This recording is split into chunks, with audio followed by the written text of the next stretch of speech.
আসসালামু আলাইকুম। সবাই কেমন আছেন? আলহামদুলিল্লাহ, আমিও আপনাদের দোয়ায় ভালো আছি।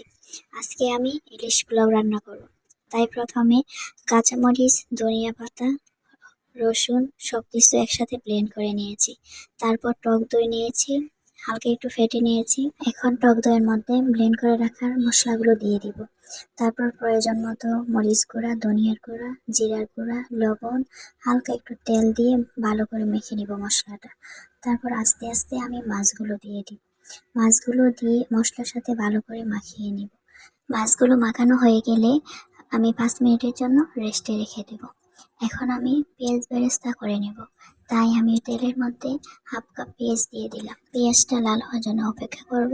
এই তো আমার পেঁয়াজটা হয়ে এসেছে। বেরেস্তার কালারটা অনেক সুন্দর হয়েছে। এখন আমি সুন্দর করে তেল থেকে ছেঁকে উঠিয়ে নিব। উঠিয়ে কিচেন টিস্যুর উপর রেখে দিব। এই যে ম্যারিনেট করা মাছগুলো এখন আমি আবার একটু উল্টিয়ে পাল্টিয়ে দিব। তারপর যে বেরেস্তা করেছি তেলটা, ওই তেলের মধ্যে মাছগুলো এক এক করে দিয়ে দিব। 2 সেকেন্ডের মতো রেখে মাছগুলোর মধ্যে ওই ম্যারিনেট করা মশলাটা দিয়ে দিব। মশলাটা দিয়ে ঢাকনা দিয়ে হালকা আঁচে কষিয়ে নিব। এই তো মাছগুলো সুন্দর করে কষানো হয়ে গেছে।